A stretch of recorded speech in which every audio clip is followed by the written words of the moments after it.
Bonjour à toutes et à tous, bienvenue sur 100% Paddock pour cette nouvelle émission, ce débrief de Las Vegas. Ce week-end, McLaren et Lando Norris sont arrivés à Vegas pour tenter le jackpot, mais ont tout perdu. Quelques nanomètres d'usure sur le plancher ont suffi pour les disqualifier. 0 pointé et tous les dés sont relancés.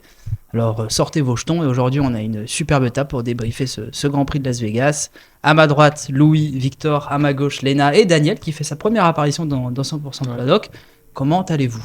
Eh ben, très bien. Nickel, on a eu un super Grand Prix, donc nickel. On a beaucoup de choses à dire. On va faire une petite aparté avant de commencer pour féliciter notre Française Doriane Pin qui est allée chercher le titre en F1 Academy. Alors, sans vous le solliciter, juste vous rappeler un peu l'historique des deux précédentes gagnantes de la F1 Academy et ce qu'elles ont fait cette année pour un peu avoir une idée de ce que pourrait faire Doriane Pin, parce qu'on sait qu'elle va pas sauter dans un baquet de F1 tout de suite, même si c'est son rêve.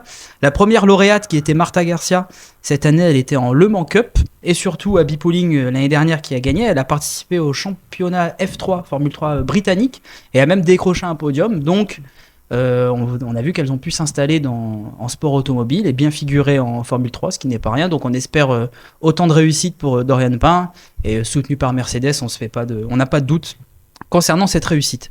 On va tout de suite passer aux trois enseignements de ce Grand Prix. On va avoir à chaque fois des petites discussions sur ces trois thèmes. Et évidemment, comment ne pas parler en premier lieu de la disqualification des deux McLaren, Lando Norris et Oscar Piastri. Selon l'article du règlement, ils ont été disqualifiés pour une épaisseur de plancher qui était trop faible, en dessous des 9 mm. Là, il a tout simplement été trop usé pendant la course, ce qui est arrivé déjà, on se souvient, à Austin en 2023, Lewis Hamilton et Charles Leclerc. Donc c'est une disqualification qui n'est pas courante, mais qui est déjà arrivée. Il y a une jurisprudence. Je voulais savoir, sans revenir sur, parce que c'est factuel, on ne va pas revenir sur cette disqualification, mais est-ce qu'il n'y a pas une part de responsabilité à attribuer à McLaren dans le fait d'avoir mis une voiture trop basse à Las Vegas. Alors oui, le titre constructeur est acquis, mais derrière ça joue le titre pour Lando Norris surtout. Est-ce qu'il n'y a pas une grosse responsabilité à imputer à McLaren ? Ah oui, la responsabilité elle est énorme. Là honnêtement, McLaren ils avaient juste à gérer l'avance de Norris. Norris allait tout droit vers le titre. Que Ferrari par exemple, tu as pris l'exemple de Ferrari, c'est aussi arrivé à Hamilton cette année en Chine, qui prennent un peu plus de risques parce qu'ils sont 4e, 5e, qui veulent monter sur le podium, ça peut s'entendre. Mais là, McLaren, honnêtement, avec la voiture qu'ils ont, ils avaient juste à assurer même un podium que Norris allait récupérer facilement. Donc c'est vraiment une grosse erreur et ça peut leur coûter très très cher. Oui, d'autant que c'est déjà arrivé plusieurs fois sur cette saison. On a déjà vu plusieurs cas de disqualification pour la même chose. Et puis pour une écurie qui joue le championnat pilote, on peut se poser des questions effectivement sur la responsabilité. Il faut blâmer les ingénieurs en fait, parce que c'est pas possible de vraiment, t'as le titre quasi en poche et là tu prends ce risque en fait de trop abaisser justement le plancher pour au final qu'il s'use beaucoup. Donc c'est un risque insensé en fait de la part des ingénieurs de McLaren, donc c'est compliqué quoi. Louis, on a vu même pendant le Grand Prix un moment Oscar Piastri à la relance de la voiture de sécurité virtuelle, on avait même l'impression qu'il avait un problème, qu'il avait cassé son aileron qui était passé sous la voiture, tellement au moment de dépasser Isaac Hadjar quand le drapeau vert a été brandi, on a vu tellement d'étincelles qu'on se demandait s'il n'y avait pas un problème, mais non en fait c'est juste que la voiture était trop basse sur la piste. Ouais, ils ont peut-être voulu, terminer le championnat ce week-end et se dire voilà, on est tranquille, on a le championnat en poche, on a beaucoup d'avance et au final, ils ont pris trop de risques, ils ont tout perdu. Puis on a vu Norris à la fin qui ralentissait parce que. Ouais, il a perdu plus d'une dizaine de secondes en quelques tours. Sur Russell, on l'avait sans doute prévenu d'un petit problème. Et au final, c'est quand même arrivé. Surtout, maintenant, ils vont devoir remonter cette hauteur de voiture pour le Grand Prix du Qatar. C'est une donnée qui est importante parce que le Grand Prix du Qatar nécessite pas mal d'appui, une voiture au maximum collée au sol parce que les virages le nécessitent et surtout. Les vibreurs font beaucoup de mal au plancher des voitures. On a déjà eu même pas mal de cas au niveau des crevaisons. C'est d'ailleurs pour ça que la FIA a instauré un maximum de 25 tours sur chaque gomme. Attention là quand même à McLaren parce qu'il va falloir doser les risques entre avoir une voiture quand même proche du sol pour ne pas trop perdre en compétitivité, mais ne pas trop remonter la hauteur de voiture pour être largué par rapport, je pense notamment à Verstappen et au Mercedes, on reviendra tout à l'heure, qui fonctionne bien. Moi, j'ai confiance en les ingénieurs McLaren. Ils ont fait une erreur, je pense pas qu'ils la feront deux fois.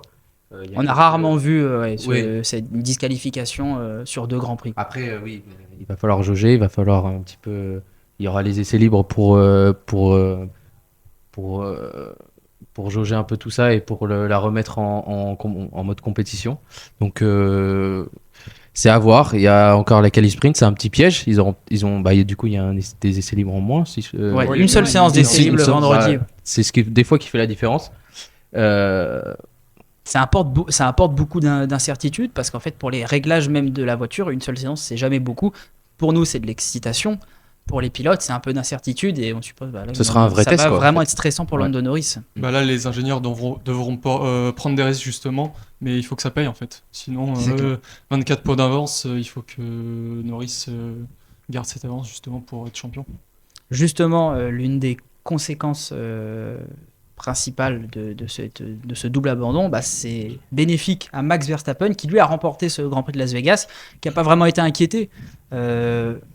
Il a été couvert par Norris au départ, mais finalement Norris manque un peu son freinage. On y reviendra un peu quand on parlera de la radio. Verstappen après le double et n'a jamais. Russell est revenu dans une première partie de la course, jusque dans le DRS il me semble, mais finalement n'a jamais été en capacité d'aller dépasser le quadruple champion du monde. Donc finalement la course de Max Verstappen, elle a été assez tranquille et il s'est imposé assez largement, même quand les ingénieurs McLaren ont demandé à Norris d'essayer d'aller gagner ce Grand Prix. Il a dû après ralentir justement pour éviter de trop dégrader son plancher. Et donc, le principal résultat, c'est que la course au titre s'est vraiment resserrée. On a Lando Norris qui est toujours en tête à 390 points. Et derrière, Oscar Piastri et Max Verstappen ex-aequo à 366 points, ce qui fait que Lando Norris n'a plus que 24 points d'avance. Il reste pour le vainqueur 58 points à distribuer entre la victoire des 2 Grands Prix et la course sprint au Qatar. Est-ce que Max Verstappen peut de nouveau y croire après la déception du Brésil où il avait quand même perdu des points? Ouais, bien sûr qu'il peut y croire tant que c'est mathématiquement possible, il peut y croire. Ça va être quand même assez difficile. Norris a juste à finir devant lui, on va dire, ce dimanche au Qatar. Mais tant que c'est possible, bien sûr, ça va être faisable. Au premier virage, Verstappen va tout tenter au départ. S'il peut toucher Norris pour le faire perdre quelques positions, il n'hésitera pas. Il était un peu mal en cette fin d'année. Verstappen, il avait plus trop la tête au championnat. Maintenant que c'est relancé, dans sa tête, il doit être focus sur ça et que sur cet objectif. On rappelle tout de même évidemment que 2 points de plus que ses adversaires suffiraient à Norris pour être titré à l'issue du Grand Prix du Qatar. S'il a 26 points d'avance à l'issue de la course, il sera titré puisqu'il pourra plus être rejoint même en cas d'abandon à Abu Dhabi. Donc oui, l'écart s'est resserré. Néanmoins, il y a quand même une très très forte probabilité que Lando Norris, pas forcément soit champion du monde dès le Qatar, mais soit champion du monde cette saison tout de même. Après, c'est un coup de massue pour Norris, cette disqualification pour la confiance au Qatar. Donc Verstappen, c'est pas lui qui a les cartes en main, mais c'est justement Norris qui va dicter le ton de cette fin de championnat. Donc on verra au niveau de la confiance, Norris, qu'est-ce qui va se passer. Léna, un peu sur la pression de Lando Norris, parce que il a été hermétique à cette pression depuis maintenant pas mal de Grands Prix, depuis septembre, et il a gommé tous ses défauts, en tout cas tout ce qu'on lui reprochait en termes de défauts. Là, vraiment, la pression est maximale, parce qu'on est passé à 24 points. Un abandon de Lando Norris contre une victoire de Piastri ou Verstappen, il perdrait automatiquement la tête du championnat à un Grand Prix de la fin.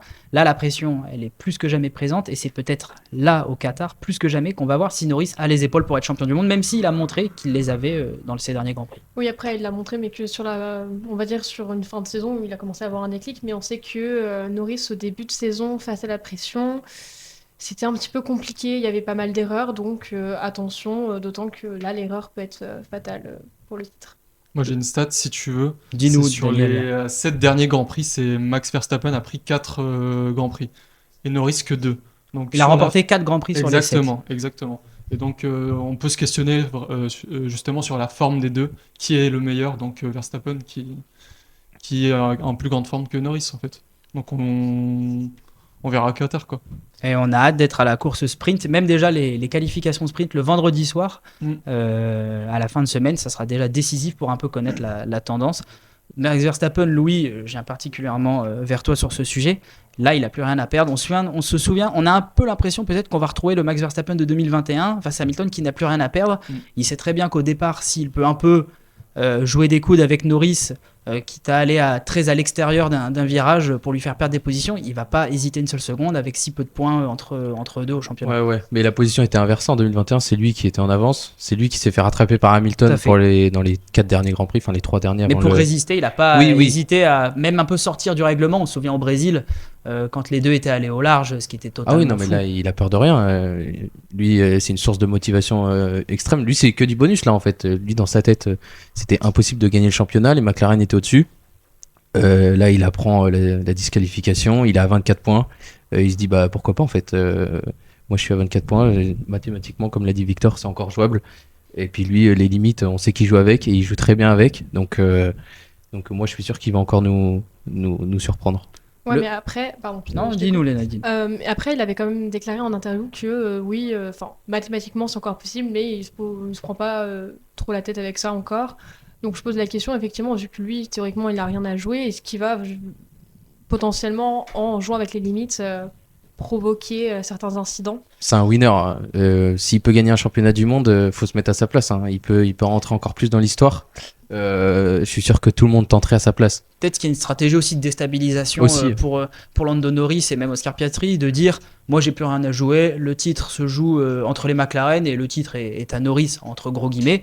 C'est peut-être une manière aussi de lui mettre encore plus la pression pour le sur eux. déstabiliser, parce que là 24 points c'est vraiment, ça reste beaucoup, mais ça s'est nettement réduit après la disqualification et ça pourrait dépendre également, et c'est notre troisième enseignement du retour en force de Mercedes, parce que des voitures qui s'intercaleraient entre Verstappen et Norris pourraient avoir de grosses conséquences pour le Britannique, qui pourrait encore perdre plus de points.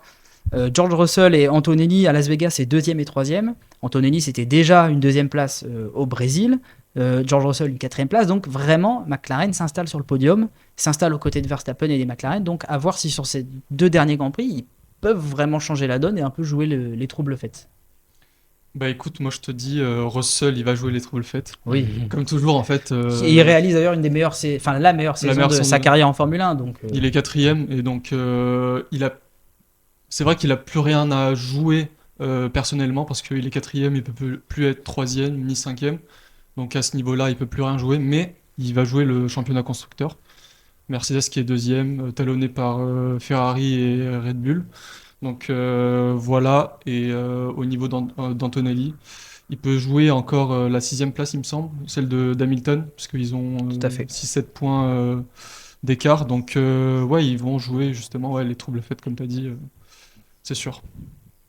Et ils vont piquer des points précieux. Hein. Russell, il va se mettre 2 ou 3e là, peut-être au Qatar. Il va piquer des points précieux, soit à Norris, soit à Piastri, soit à Verstappen. On ne sait pas à qui. Si ça se trouve, il va signer la pole. On ne sait pas. Et c'est ça qui est beau. Ils sont en confiance après Vegas, deuxième et troisième, Ouais. ça fait la différence. Mm. Mais après, attention, hein, ils ont beau être en confiance, mais tout dépend de leur performance en qualification. Bah ouais, c'est peut-être le petit hic pour Antonelli, je pense. Voilà, c'est ça. Les qualifs d'Antonelli, c'est pas fameux tout le temps.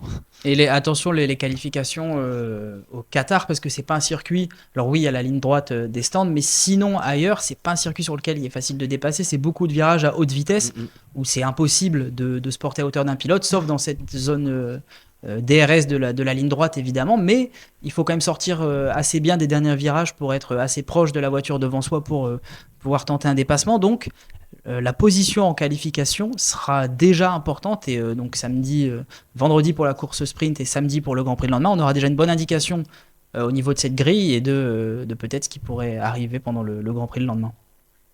Ouais, le Qatar, c'est un circuit, il faut avoir confiance en sa voiture avec tous ces virages rapides.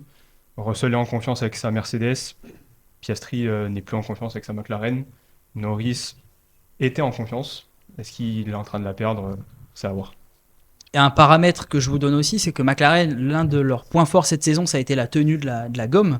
Là, les gommes ne pourront pas faire plus de 25 tours au Qatar, ce qui fait que ça va être des tours où les pilotes vont exploiter pleinement le potentiel de leurs pneumatiques. McLaren n'aura pas la possibilité d'effectuer plus de tours et se montrer supérieur dans la gestion de la gomme. Tout le monde devra changer en fait au bout du 20e, 22e, 23e tour. Tout le monde va passer au stand. Donc c'est 20 tours quasiment d'attaque pendant le Grand Prix sur les gommes. Je dis pas que ça va remettre tout le monde sur un même pied d'égalité, mais en tout cas, ça va pas permettre à McLaren de profiter de cet avantage de la tenue pneumatique. En tout cas, On rappelle quand même, parce que là on est en train de parler de scénario où Norris ne serait pas champion du monde, on rappelle qu'il a encore 24 points d'avance et qu'il lui suffit de prendre 2 points de plus sur ses principaux adversaires, donc maintenant Verstappen et Piastri, pour être titré après le Grand Prix au Qatar. Donc tout ça n'est que très hypothétique, on n'y est pas encore, loin de là. Voilà pour ces 3 enseignements. Maintenant je voudrais vous donner encore plus la parole pour un débat. On a vu pendant ce Grand Prix au premier virage des commissaires sur la piste alors que les voitures arrivaient, donc on le rappelle, ils sont venus sur la piste sous ordre de la direction de course, parce que les commissaires ne prennent pas le choix eux-mêmes d'aller sur la piste pour ramasser des débris, c'est la direction de course qui leur donne la possibilité.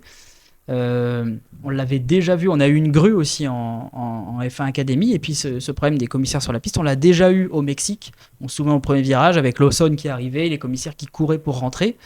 Je voudrais avoir vos réactions, et un peu, c'est quand même très bizarre cette tendance depuis quelques Grands Prix où on voit des commissaires et des grues, des choses très bizarres qui se passent en piste alors que les voitures tournent à plus de 300 km/h. Ouais, moi je pense que le problème ça vient vraiment de la formation des commissaires. Quand on voit à Monaco, ils ont les meilleurs commissaires du monde parce qu'ils travaillent en amont du Grand Prix. Des mois avant, ils ont tous les entraînements, toutes les sessions. En Amérique, on a vu Mexique, États-Unis. On a aussi eu ces problèmes au Japon, où on a des standards de sécurité un peu différents, et pour un championnat tel que la F1, c'est pas acceptable de voir des choses comme ça. Il me semble que c'est le chef du poste des commissaires qui donne cette autorisation. Donc c'est pas les commissaires qui Non. sont formés, c'est le chef. Voilà, oui, c'est le chef ouais. des commissaires qui est pas assez, toujours formé. Je pense que le problème il vient principalement de là. C'est hyper dangereux, ouais, des caisses qui roulent à 300 km/h. Après, là, on était sous drapeau jaune. Mais même, ça reste impressionnant. Un drapeau jaune, donc ça On n'est pas à l'abri qu'une voiture. Bien sûr. Ouais. On n'est pas à l'abri qu'une voiture perde le contrôle en bout de ligne droite Bien et vienne faire un strike. C'est un peu dur de le dire comme ça, mais c'est la réalité de ce qui pourrait se passer s'il y avait un accident et que des commissaires seraient touchés. J'ai l'impression qu'il faut un drame pour qu'ils se rendent compte de la dangerosité en fait de comment ils agissent, quoi. J'espère vraiment pas que ça va arriver. J'espère qu'ils vont remettre le point sur la table pour toutes ces règles très strictes qu'il faut. Et on prie pour que ça n'arrive plus, quoi. C'est du laisser-aller inacceptable. En fait. On met en danger la vie des gens, donc c'est un peu chaud, quoi. Et puis même, il me semble que Romain Grosjean disait justement quand il y a eu l'incident que même lui, quand les voitures se positionnaient sur la grille, c'était déjà impressionnant. Ouais. Alors imaginez avec la vitesse, c'est inadmissible. Mais on se pose la question, est-ce que par rapport à la direction de course, est-ce que le fait qu'à la fois ils doivent gérer le Grand Prix, à la fois ils doivent coordonner les commissaires, est-ce qu'il ne faudrait pas faire une distinction entre les deux ou réorganiser? Parce que c'est pas possible qu'on mette à la fois la vie des commissaires sur la piste en danger, mais également celle des pilotes, parce qu'on dit le drame qu'il peut y avoir. Ah oui, mais je parle pour tout le monde. Je suis Hein. désolé, Ah ouais, mais vraiment. ça arrivera un jour. Donc, Bah, c'est là qu'ils j'espère- vont C'est le déjà coup, arrivé, on se souvient de Jules Bianchi avec la grue au Bien Grand sûr, Prix bien sûr. du Japon 2014. Là, il y a eu une grue en F1 Academy, on a déjà vu encore même au Japon. Bah, avec Par exemple, Pierre c'était en Gasly. 2022 avec Avec Pierre Pierre Gasly, Gasly, encore il une était histoire de foudrage. grue. Ouais. On est quand même sur des épisodes où la direction de course est pas du tout dans le moment et dans la compréhension de ce qui se passe en piste. Malheureusement. Alors, je sais pas si vous avez d'autres choses à Ouais, réagir y a à ce propos. pas- Peut-être est-ce pas que grand-chose à ça dire. pourrait être un problème d'un nombre de commissaires qui officient à la direction de course qui sont peut-être pas assez nombreux, peut-être des règles de la FIA qui sont comme peut-être mal disait écrites Léna, parce ouais. que comme la Oui. direction de course donne l'ordre aux commissaires d'aller sur la piste, est-ce qu'il n'y a pas une mauvaise interprétation du règlement? Est-ce qu'il y a une ligne qui est aussi peut-être mal écrite qui pousse la direction de course à envoyer les commissaires sur l'asphalte alors qu'en fait il faudrait attendre? Ouais, je pense pas qu'il y ait un règlement. Je pense que c'est plutôt un problème d'interprétation, de Mm. jugement. Exactement. Je crois pas qu'il y ait de règlement pour ça, donc c'est plutôt juger les voitures, quel endroit du circuit elles sont. Peut-être c'est peut-être bête, mais ils connaissent pas assez le sport auto. Enfin, ça serait quand même assez fou de se dire les voitures sont dans le dernier virage, on peut y aller, alors qu'elles sont là dans 5 secondes. C'est peut-être ça, un manque de. Moi, je me pose la question, ils ont pas les radars avec Normalement, les s'ils ont des positionnements des radars dans voitures? leur poste. S'ils ont de le commissaire. positionnement, enfin, je sais pas, je trouve ça encore moins normal, quoi. Donc, effectivement, est-ce qu'il y aurait pas un problème de délai entre le moment où il passe le message, entre le moment où il y a des voitures qui passent? Enfin, on peut se poser plein de questions sur l'organisation et le fonctionnement. Hein. S'ils sont pas assez nombreux, recruter des gens, quoi. J'ai envie de te dire, Et puis, qui sont expérimentés, etc. dans ce genre de course. Puis on va devoir bientôt en arriver à mettre un drapeau rouge pour qu'il n'y ait plus aucune voiture en piste parce qu'il y a un moment, ça va devenir beaucoup trop dangereux. Et c'est pas non plus ça l'esprit de la course aussi, dès qu'il faut aller ramasser des débris, de mettre un drapeau rouge. Donc il faut essayer de trouver un juste milieu où je sais pas, peut-être dans ces situations-là, faire passer les voitures par la voie des stands si ça concerne le premier virage. Je pense que la FIA, il y a peut-être des solutions à trouver pour permettre aux commissaires, parce qu'eux aussi, c'est une prise de risque. Si on les autorise à aller sur le tarmac, pour eux, tout est en sécurité autour d'eux. Ils ne s'attendent pas non plus à avoir une voiture ou plusieurs leur arriver dessus. Donc c'est aussi un problème de sécurité qui touche les commissaires, qui sont bénévoles. Ils ne sont pas là non plus pour se faire faucher par une voiture à 300. Bah, faut juste écrire un règlement, hein. Je pense que Victor il a raison. Il faut fixer des règles et comme ils font pour la course. Et les règles sont appliquées à la lettre. Et ben là, pour les commissaires, ça doit être pareil. Là, on joue avec la vie des gens quand même. Il faut pas rigoler, quoi. Ouais, je suis totalement d'accord. Bon, en tout cas, merci pour ce débat. On espère que ces situations... Ça fait quand même beaucoup pour Las Vegas. On a eu encore cette année le problème de la plaque d'égout. Ça coïncide souvent avec des pays qui ont des grands prix de plus en plus. Et bizarrement, ces moments se passent dans ces pays qui sont peut-être pas à la base des pays de sport auto. Loin de là l'idée de porter un jugement. Mais c'est vrai qu'il y a une connaissance de la F1 qui est moindre par rapport comme à Monaco, où c'est des circuits européens, on voit pas du tout ce genre de problème. En tout cas, on passe désormais au bonus-malus. Et on va commencer, je vous l'ai dit en début d'émission, on va commencer avec une radio. Alors, on n'a pas choisi une radio qu'on a entendue pendant le Grand Prix, mais j'ai choisi de vous parler de la déclaration de Max Verstappen en zone mix à propos de Lando Norris après le Grand Prix, où il dit Lando a probablement regardé dans ses rétros un peu trop longtemps et a oublié de freiner, ce qui fait référence donc au premier virage, où on voit Lando Norris couvrir Max Verstappen à l'intérieur de la piste, et au final il n'est pas au bon endroit pour freiner. Il freine sur le côté sale de la piste et part totalement au large, et après se fait même dépasser par George Russell. Il y a quelque chose d'intéressant qu'a déclaré David Coulthard à propos de ce départ. Il a dit Lando Norris a essayé de jouer au même jeu que Max Verstappen. Le problème, c'est qu'il ne connaissait pas les règles, et c'est vrai qu'on a souvent vu Max Verstappen coincer entre guillemets son adversaire au départ pour éviter de se faire doubler. Quand David Coulthard dit il n'a pas les règles, Verstappen, on l'a jamais vu partir au large, manquer son freinage. C'est vrai, maintenant Norris, il y a aussi on le disait, une forte pression. Il a tout tenté pour garder la tête, ce qui est bien normal. Et je pense qu'il lui-même s'attendait pas à voir sa monoplace dériver autant à l'extérieur sur piste sale. Une piste déjà qui a une très faible adhérence avec le froid et qui en plus était très sale. Ça n'a pas du tout fait bon ménage. C'est là où tu vois la différence d'expérience entre un champion du monde et un mec voilà, quoi, comme ça. Et la différence aussi entre le chasseur et le chassé. Lando Norris avait plus de pression au départ que Verstappen, qui lui voulait aller prendre cette première place. Alors qu'il avait combien de points d'avance avant Las Vegas? Une quarantaine? Il avait exactement... plus 25. Ouais. Moins 25, ça fait 49. Donc voilà. 49. C'est fou de se dire à trois grands prix de la fin de prendre autant de risques pour Norris, alors qu'il pouvait juste attendre, faire son petit top 3, top 5 et voilà, être champion du monde tranquillement, quoi. Ouais, une petite erreur de jugement. Et je crois que c'est pas la première fois que ça arrive, hein. On a eu une erreur de jugement de la part de Norris sur les départs. Alors, il avait gommé un peu cette malédiction des mauvais départs qu'on lui reprochait beaucoup depuis quelques Grands Prix. Même le Mexique, il était resté en tête alors qu'il y avait 800 mètres de ligne droite avant le premier freinage. Là, c'est vrai qu'on a retrouvé un Norris moins mordant sur un départ. Après, c'est aussi tout simplement peut-être la pression d'être face à Max Verstappen, parce que mine de rien, il a certes beaucoup d'avance, mais on rentre de plus en plus dans les ultimes tours et Grands Prix de la saison. Il va y avoir le moment de conclure. Il faudra conclure pour avoir le titre. C'est peut-être ce week-end au Qatar, donc c'est vrai que ça se tend aussi un peu et que c'est pas normal de voir cette erreur, cette erreur, si on peut appeler ça une erreur. Oui, c'est une micro-erreur. Au final, il termine deuxième, techniquement.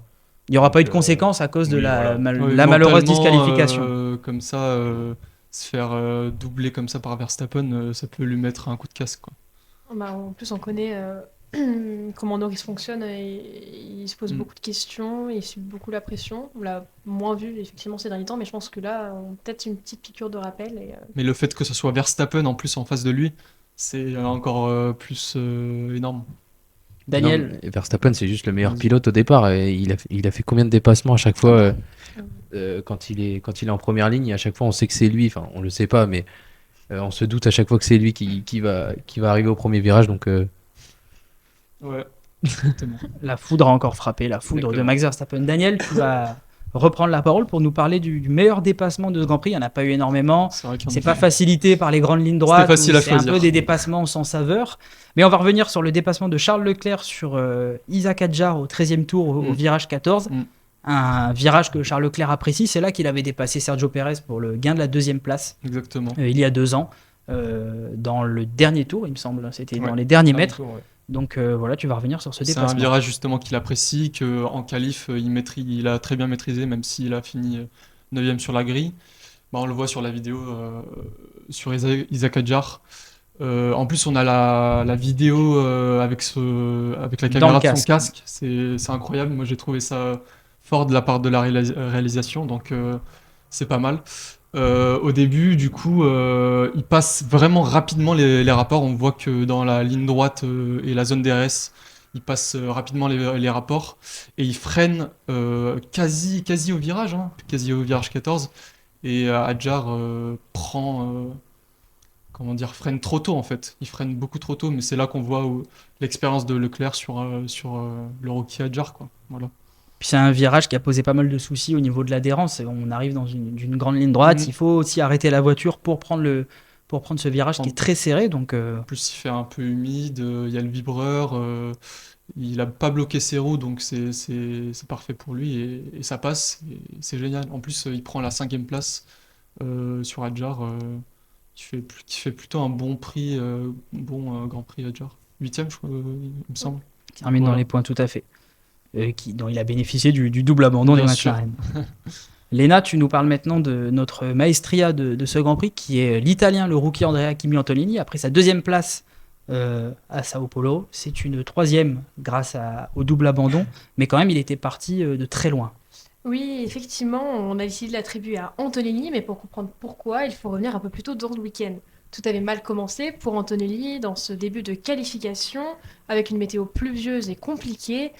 Le jeune Italien n'a pas réussi à trouver la solution pour faire fonctionner correctement ses pneumatiques. Il part effectivement très loin, puisqu'il se qualifie 17e. Mais maintenant, place à la course. Le dimanche, l'Italien profite du cafouillage au départ causé par Bortoleto et prend un gain de 3 places. Cependant, le rookie est rapidement mis sous les radars de la FIA pour départ anticipé, bousculant ainsi sa gestion de course. Les commissaires finissent par trancher et la sentence tombe. Ce sera bien une pénalité de 5 secondes que devra effectuer l'Italien. Néanmoins, il n'aura pas servi sa pénalité dans les stands, mais bien à l'arrivée, et je vais vous expliquer pourquoi. Après son bon départ sur les pneumatiques soft, qui a d'ailleurs été le seul pilote de la grille à les utiliser, il s'arrête au 2e tour pour chausser les gommes dures. Resté caché derrière sa stratégie décalée, pendant toute la course, il ne s'est révélé qu'à la fin de celle-ci. Les pilotes Mercedes étaient en 4e position, juste devant Oscar Piastri et Charles Leclerc, et ça même avec des pneumatiques plus vieux de 20 tours. Le rookie a battu ses concurrents avec un pilotage digne de sa défense sur Verstappen au Brésil. Mais à cause de ces 5 secondes de pénalité, Oscar Piastri passe devant lui. Avec l'événement d'après-course, la disqualification des 2 McLaren, ça profite bien évidemment à l'Italien, puisque celui-ci se retrouve à la dernière place du podium. Une très belle remontée de la part de l'Italien parti 17e. Il est d'ailleurs ex-aequo avec Stroll à Las Vegas sur sa plus belle remontée, qui lui avait remonté 14 places en 2023. Très belle performance d'Antonelli qui confirme un peu qu'il pourrait être un trouble fait dans la lutte au championnat du monde dans les 2 Grands Prix restants. Louis, tu nous parles de notre bonus, qui n'est autre que Carlos Sainz, qui était parti 3e de ce Grand Prix et qui a réalisé une course d'attaque en essayant de garder le train des leaders et qui a réussi à décrocher une très belle place à l'arrivée. Ouais, bon, déjà, il fait une 3e, enfin, il démarre, pardon, en 2e ligne sous une qualification extrêmement compliquée. Il arrive à s'en sortir face aux plus grosses écuries. Je me demande encore comment il a fait. Franchement, il a super bien géré sa qualif. Donc il part 3e. Il fait un bon départ. Malheureusement, il est dépassé par George Russell au premier virage. Bon, de toute manière, c'était un petit peu une évidence. Les 3 premiers sont vite partis devant. Il n'a pas pu suivre le rythme, mais il a su garder sa 4e place. Même au changement des stands, il est toujours resté dans la première partie de tableau parce que il est ressorti 10e, je crois. Il s'est juste fait doubler par Piastri au 23e tour à la sortie des stands. Et il finit 5e, bien intercalé juste derrière Charles Leclerc, pardon. À quelques secondes, il arrive à tenir le rythme d'une Ferrari, donc ce qui m'a un petit peu aussi surpris, mais bon, vu la forme de Sainz durant ce week-end, c'était pas étonnant. Et il signe d'ailleurs sa deuxième meilleure performance de la saison après son podium de Bakou. Très belle course de Carlos Sainz qui était en difficulté en début de saison et là la fin d'année par rapport à Albon en plus qui a connu un crash en qualification, il fait nettement la différence. Victor, on termine par toi et tu nous parles de Gabriel Bortoleto qui est notre malus et un deuxième week-end d'affilée très compliqué après l'abandon à Sao Paulo. Ouais, c'est ça. Après cette mauvaise course à domicile, il aurait dû plus gérer, se rassurer, mais il a fait tout le contraire dès le départ. Il s'est complètement loupé au premier virage. Il est rentré dans la voiture de Lance Stroll qui a ensuite percuté Pierre Gasly. Donc il a anéanti la course de deux prétendants au point quand même, donc c'est pas rien. Il a aussi anéanti sa propre course. Il voulait reprendre la confiance après cette mauvaise course au Brésil. Malheureusement, il a fait tout le contraire. Il a subi 5 places de pénalité pour la prochaine course au Qatar. C'est totalement mérité parce que voilà, il a détruit au final 3 courses. Il a créé vraiment un carambolage qui aurait même pu être plus dangereux. Il a totalement mal jugé son freinage. C'est une grossière erreur de rookie. Il était un peu mieux là sur cette fin de saison, mais il commence un peu à perdre les pédales. Il lui reste 2 courses pour la prouver qu'il mérite quand même d'être là. Il a fait de belles performances, donc il mérite d'être en F1. Mais il ne faudra pas reproduire ce genre de départ. Un départ, un vrai chamboule-tout. Il a vraiment arrivé à pleine vitesse, un trou de souris. C'est vrai qu'on n'a pas eu l'habitude de voir les rookies commettre de grosses fautes cette année. On avait des rookies qui étaient vraiment performants. Là, vraiment, c'est une grosse tâche sur la feuille de Gabriel Bortoleto de cette année. 2 grands prix, des vacances qui vont lui faire du bien avant de revenir avec Audi l'année prochaine, où il pourra, dans sa deuxième saison, on l'espère, montrer tout son talent. Voilà, l'émission touche à sa fin. L'émission se débriefe du Grand Prix de Las Vegas. On va se retrouver la semaine prochaine pour le Grand Prix du Qatar, lundi 18h à la même heure qu'aujourd'hui. Merci à vous 4 pour ce beau débrief, vos avis et vos éclairages. Merci à Luc qui était en régie aujourd'hui derrière la caméra. Restez connectés. Salut, c'était 100% Paddock.